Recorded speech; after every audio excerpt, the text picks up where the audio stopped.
As crianças invisíveis da ditadura. A história que o Brasil tentou apagar. O silêncio que grita. Você sabia que durante a ditadura militar, entre 1964 a 85, o próprio Estado explorou a prostituição de forma institucionalizada e que dessa exploração nasceram milhares de crianças invisíveis, filhos do silêncio, da dor, do abandono. Olá, eu sou Cid Vieira e hoje vamos falar sobre um capítulo apagado da nossa história. Uma dessas páginas que não aparecem nos livros escolares, que os defensores da ditadura ignoram ou fingem que nunca existiu. Essas crianças existiram e muitas delas desapareceram,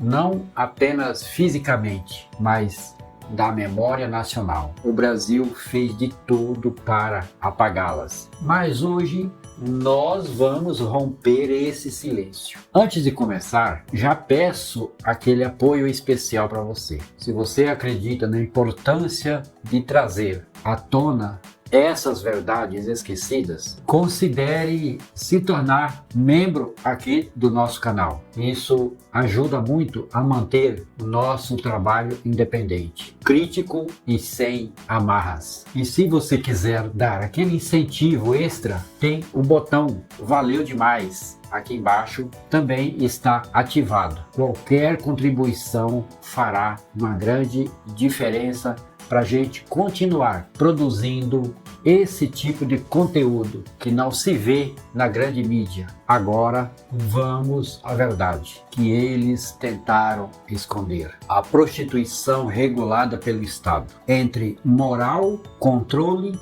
e lucro, enquanto o regime militar vendia para o país um discurso de moral e bons costumes. Por trás da cortina, lucrava com a prostituição de mulheres pobres em cidades estratégicas como Foz do Iguaçu, Belém, Manaus e principalmente em Brasília. O governo criou zonas oficiais de prostituição, todas sob o pretexto de manter a ordem pública. Essas mulheres eram obrigadas a se registrar como profissionais do sexo nas delegacias, eram submetidas a exames semanais, pagavam taxas abusivas e eram controladas em horários e locais de trabalho. Qualquer deslize, prisão, gravidez era descartadas como lixo humano.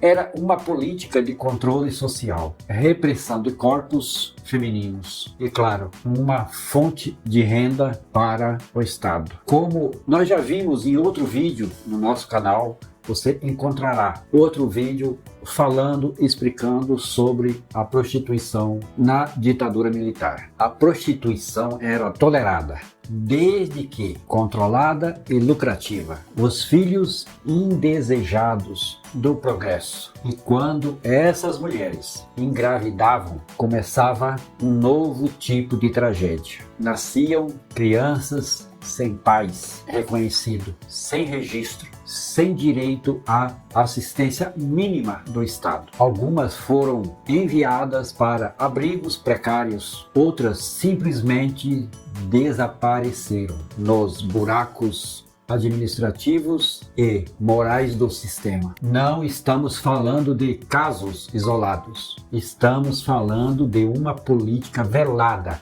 de exclusão social, enquanto o governo erguia obras faraônicas como a Transamazônica e a usina de Itaipu. Não havia nenhum plano, nenhuma política, nenhum projeto para cuidar dessas pessoas e dessas crianças. Elas eram vistas como sobras humanas, resultado indesejado de um sistema que explorava e descartava e esquecia. Foz do Iguaçu, a capital da hipocrisia militar. Na década de 1970, Foz do Iguaçu se tornou o epicentro da construção de Itaipu, uma das maiores obras da ditadura. Com a chegada de milhares de operários, a prostituição explodiu e o governo respondeu criando uma zona oficial de prostituição, com mais de 10 mil mulheres cadastradas durante o período da construção. Essas mulheres estavam lá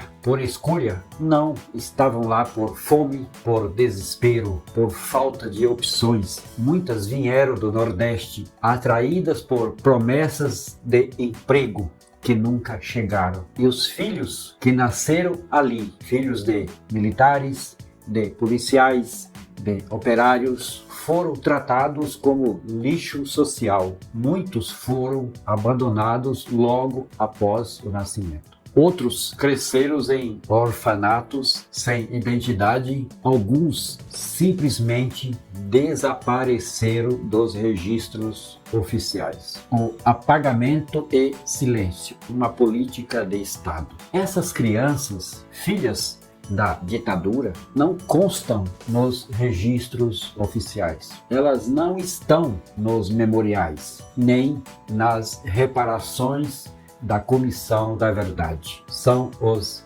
esquecidos dos esquecidos. A ditadura não matou essas crianças com armas, matou com abandono, com omissão, com negligência institucionalizada. Enquanto a elite militar vivia em mansões protegidas, essas crianças enfrentavam fome, o abuso, a marginalização e a violência das ruas. Hoje, elas teriam entre 40 e 50 anos, mas muitas nem tiveram tempo de envelhecer. A duplicidade do discurso moralista, o aspecto mais perverso disso tudo é a hipocrisia institucional. De um lado, o regime pregava família tradicional, a moralidade e os bons costumes. Do outro, explorava o corpo das mulheres pobres e descartava os filhos que nasciam dessa exploração. As mesmas autoridades que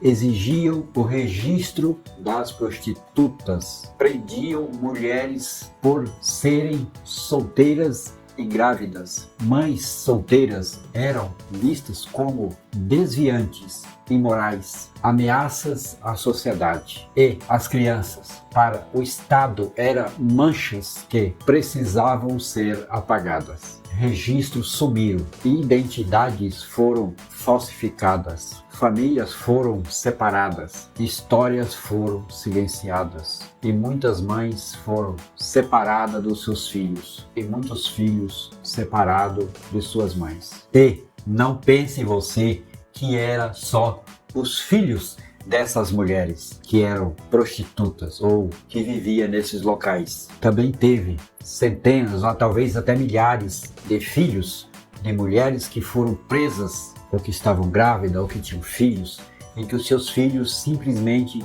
desapareceram. Foram entregues a outras famílias que talvez nem sabiam de onde vinham essas crianças. Então, os filhos não eram somente dessas mulheres da vida, eram também filhas ou filhos de mulheres que foram presas, que eram encarceradas, que ficaram grávidas através de violência e tiveram seus filhos nas prisões. E esses filhos desapareceram. Onde estão essas crianças hoje? Hoje, os filhos da ditadura seriam todos adultos. Alguns podem ter conseguido reconstruir a sua vida. Outros podem ter morrido na miséria, na violência ou simplesmente continuado invisíveis. Alguns foram adotados ilegalmente, sem consentimento das mães. Outros vivem